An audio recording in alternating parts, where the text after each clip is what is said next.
Hey, it's Mike with PriceActionTradingSystem.com, and it is Tuesday. It's March 30th. This will be our chart lesson for today, and I wanted to. I would not have called this a range day until we bounced here again off these lows. Once we bounced here again, and we really didn't get outside of these highs here till after 2 o'clock. I'd really have to classify this as a range day. Um, Up until here, it was a downtrend, and then I was looking at an uptrend, and here we're just probably trying to go back and make a new high because this is a nice spike and channel up. And if you measure that move, you can see that gives you a measured move up here. That's about where we got to. We actually pushed a little bit higher before prices sold off, but that would have been a nice target for you. So in the end, it really is a range day. And I talked to another trader, and I told him a couple of times. He was asking about trading a range, and I said, "This is not a range." Um, and you really didn't get a lot of chance to trade it as a range, to be honest with you. You really had to trade these shorter term patterns. But if you look at the big picture, you've got a range here with a failed break out the bottom and a failed break out the top. So in the end, I think you could classify it as a range, but I don't think you could trade it really as a range other than maybe this trade right here. So anyway, let's zoom in here, or back out as I like to call it,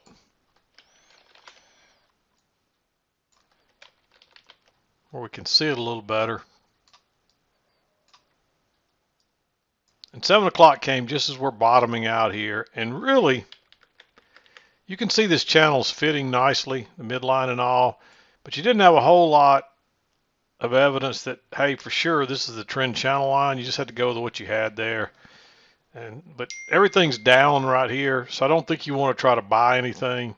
You're only looking to really sell at that point. Okay, had a little interruption already, but we're moving down. We got to close in a new low in place here, but there's clearly two legs back, and there's a big bearish signal bar here. So I like taking that short. It's a little bit aggressive because we do have a break and a new low. And the thing is, this is a little bit congestive, so prices will probably pull back here anyway. And so with this being off the EMA, I still like, with that big bearish bar on a second entry, I still like going short there. Again, it's a little bit aggressive. Might be one that you'd want to hold on, but I marked it. It fits our criteria if you want to take it.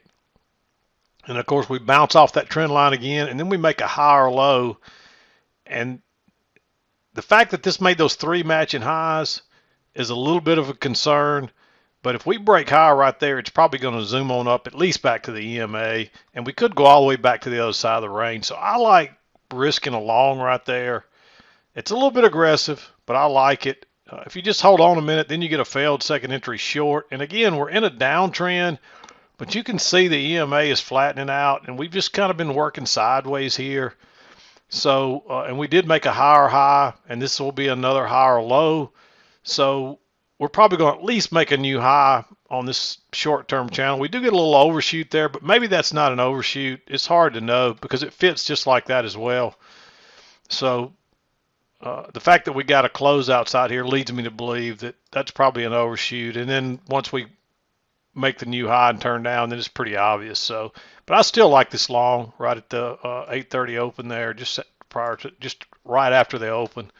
There's a higher low here, but we should have, we're too close to those highs, and this is starting to look a little congestive, so I don't think I would enter there.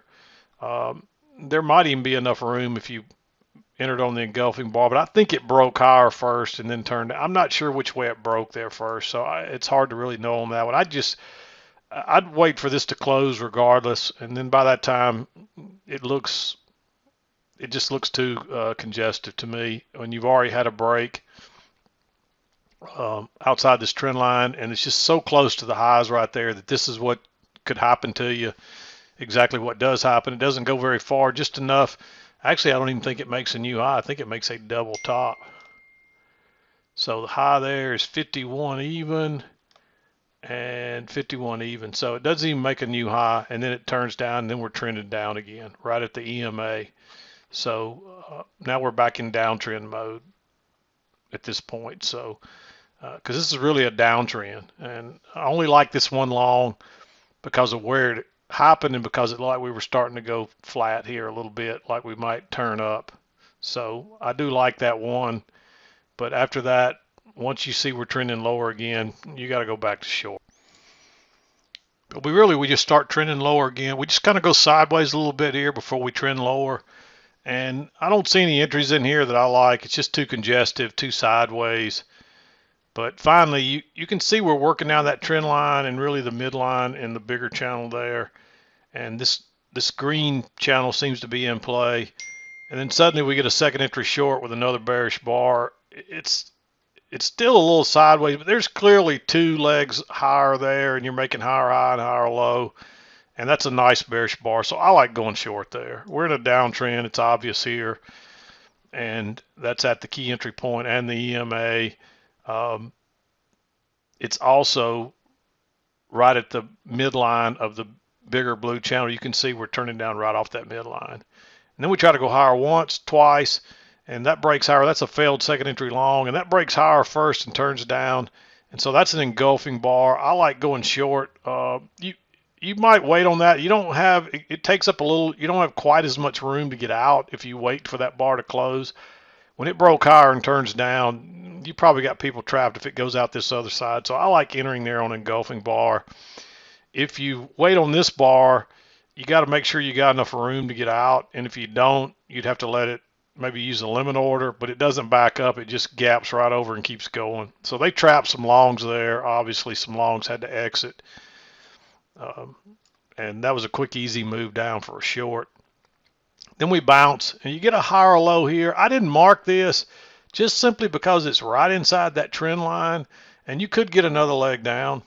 So that's one that you could argue for. You might argue that this could be green. Then you get a reversal here. I marked it green, but it looks a little congestive too, and it's pretty obvious we're in a downtrend now. And we could be going higher to the other side of the channel. We're overdue for that. So we could be headed back up to this blue trend line. But with that being congestive and this, you having to go long almost right into that yellow trend line, which is obviously still in play, I just think it's a little too risky. It would have worked, but you can see you would have had to really ride all that out.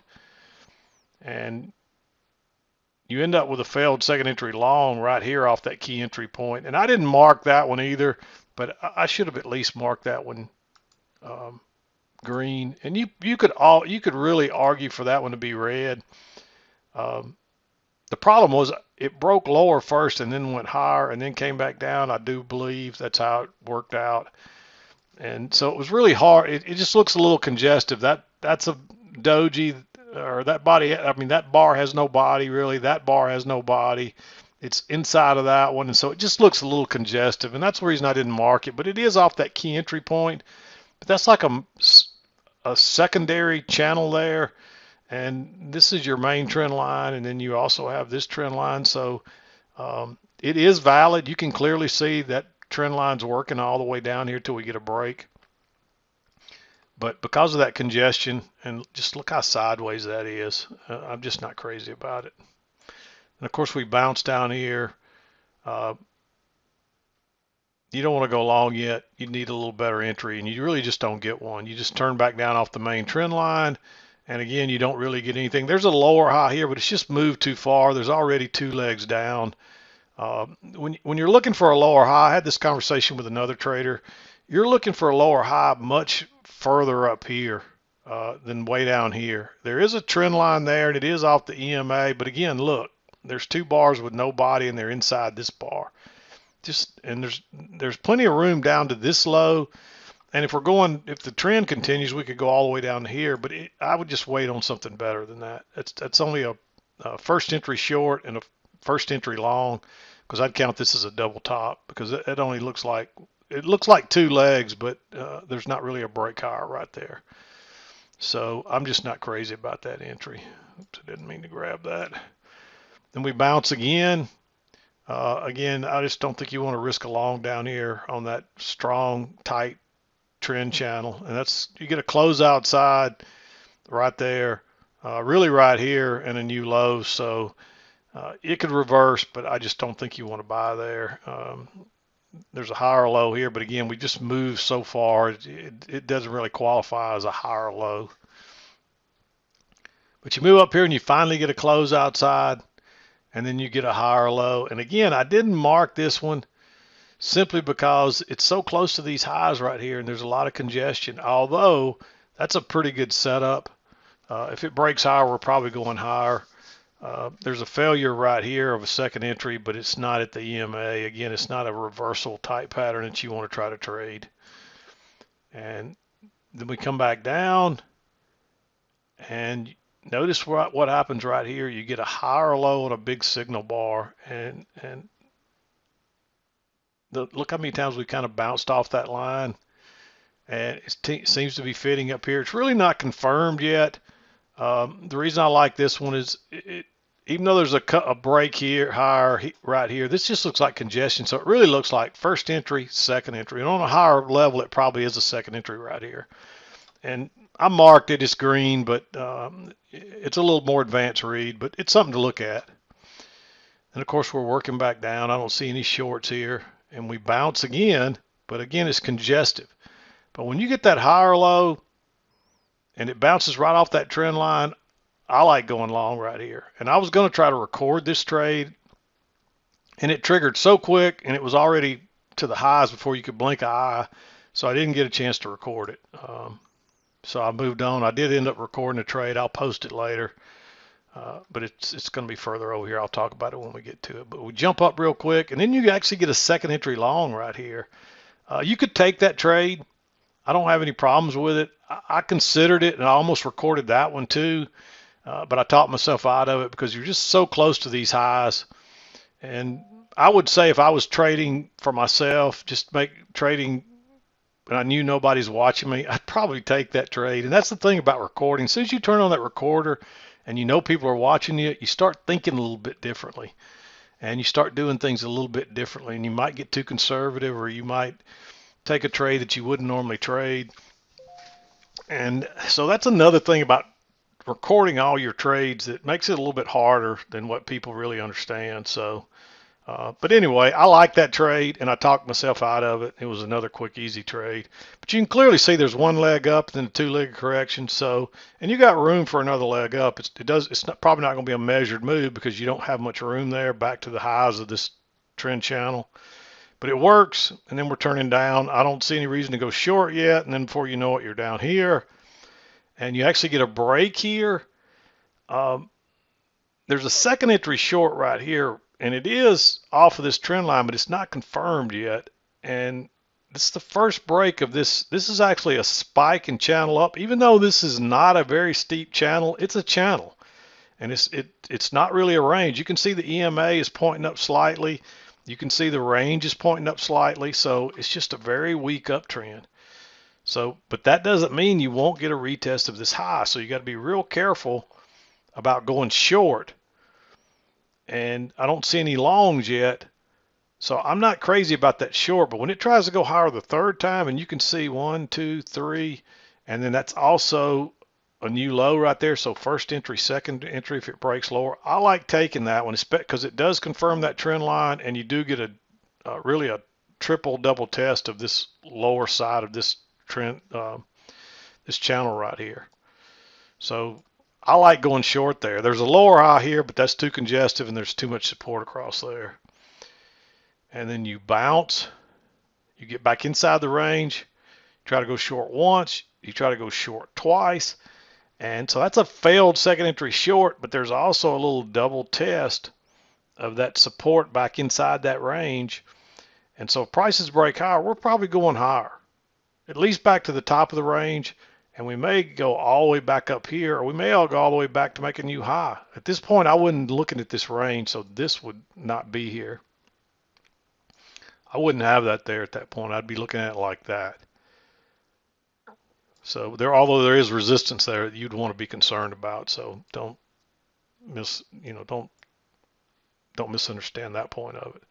But I wasn't looking at this as a range. I was just looking at this little tight range. I really was just looking at this as a failure on a breakout when you probably would have prices try to attempt a new high. And so it's not an ideal setup, but I recorded this trade and I'll post it later. It's a failed second entry short. It was a fairly easy scalp, and it looked like it was going to get a runner, but you can see how they fooled people shortly there, how that rockets up. But once it comes back up, it's just back in the range again, and it turns right back down. There's just not enough momentum. This only rockets up because they trap people to the short side, and you get, that's what you want to take advantage of there. Normally you'd want to see a true reversal on the other side, but I like this one just because of that support there, and you get back inside it and kind of get that double test of it.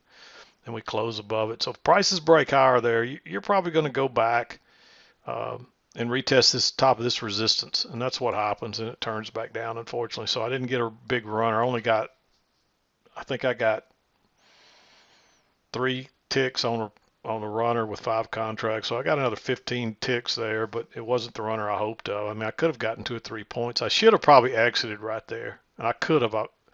I originally had my exit limit order there, and I moved it up here trying to get a little more. And sometimes you get greedy, and that's what happens to you. But that's the whole idea behind a runner, is to try to catch a big move, and I just didn't catch one that time. So, but you'll see the trade later. Then we continue to work down. You got the break of this, a new low, and then now we've finally worked on up and made the new high off this one before we turn back down again. So, but this rockets up really quickly. And there is a second entry long right here, and you're a long way away from the EMA, and that's a really small bar, 5 ticks, very low risk. I think that's worth, if you want to be a little aggressive, I think that's worth taking back to the EMA, but it is aggressive, so make no bones about it. That's why it's green. So, but we get a break, and then a higher low right here, and this is a second entry long as well. Notice that new high, you're moving down. When it breaks higher here, that's your first entry. Then it corrects again, so when it breaks higher right above that bar, that's a second entry. I like that one, and this one got exactly enough ticks to get out, and then it reverses again. So at this point, it's pretty obvious we just got some sideways action here. It turns out we got another little channel working up here, but it's just really looking like sideways from right here, and it's continuing on here, and you're really still finding this resistance across here until it finally gets above it and acts as support before it goes higher. And I probably would have moved this down by now, so maybe right in there, maybe even down to here. But you can clearly see that range, and you got a breakout there that fails, a breakout up here that fails. I didn't mark any of these shorts because we're like right between the EMA and slightly above this support. So and you're making a higher high there than here. So there's a chance you could go higher. You can't go long here. There is a second entry, but a very neutral bar. There's a higher low here, but it's right back into the resistance. And then now you get a failure, and you pushed on through. So, and it does confirm this trend line. So I like going long there. You might let it break higher and then drop a limit order and see if you can get a little better entry. And you might have got a little better. You probably wouldn't have got much. But even if you bought just above it, you still get a pretty easy scalp out of that. But here's the better entry. Notice you make a double bottom, so you got another new low, and then there's a first entry, second entry. So you really got a second entry failure there. But I still wasn't comfortable with that. It doesn't matter about the signal bar to failure, but when you're going sideways, you don't want to pay a whole lot of attention to a failure. So, but when you go one or two bars more, and then you get this bounce off that trend line again, it really confirmed it here. But this is just further confirmation. But that's also a second entry long, and we've made a new high. So that's where I like entering. And then you might even enter on this higher low. It doesn't come back to the EMA. It's a little further up than I would prefer, but you can clearly see this yellow channel is in play, and we should probably run on up to the highs of it. And we should try to make a new high on this channel. So you still got a lot of room up there. Again, you probably would have had this range in place by now, but there's still plenty of room there. When we bounced here, this is where I would have said, hey, there's too much support here, and let's just see if we find an equal resistance up there, and you did at this point. And then you can clearly see that midline for this range working all the way across there. And then we shoot on up, and that takes you into close. That one's a little aggressive, but it kind of fits. If it was right off the EMA, I'd say take that trade, and you had more room to scalp out. There's quite a few green ones in here. I probably added more green ones today than I normally would, but there weren't as many other trades. And so when there's not, sometimes if you want to get enough trades in, you might have to take a little more aggressive trade. But if they're green and you're a new trader, just study them. Don't waste a lot of time on them, and don't try to trade them yourself yet. So stick to the easy stuff. I always, it tickles me to death. I can show people easy trades all day long where people can make money, but they want to cycle over to the more advanced, difficult trades that are they're much more aggressive, and there's much higher chance they're going to fail. Sure, when you hit them, they pay off better, but most of the time, non-skilled chart traders are just going to lose money on those trades. And so, are you here to do this because you like the excitement and finding these difficult trades, or are you here to make money? You got to answer that question for yourself. But if you're here to make money, stick to the easy stuff and you'll make money. Quit trying to trade these reversals and stuff that you don't understand, because you don't even quite understand. You're just not, most of the people asking these questions about failures, they take them and they just get trapped. And the problem is they're not skilled enough chart readers to really know what they're doing yet. So once you become really skilled and second entries are readily understood and you really understand what's going on, failures will be almost automatic. So don't try to rush those. I really try to push that, and I say that a lot, and people just ignore me. And I don't know if it's for the excitement or if they think that's the secret sauce or what, but I'm just telling you, the secret sauce is the real simple stuff. These blue and red trades, they're easy to spot in most cases, and they're the trades to take,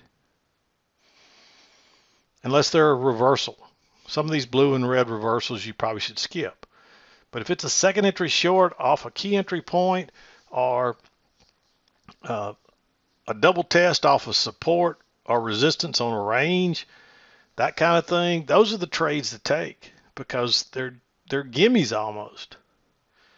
And you're better off to stick to those and forget about trying to trade reversals and traps and all that stuff until you really start to understand what's going on. Because trust me, if you take a reversal and it fails, and it's not really then it's not a reversal.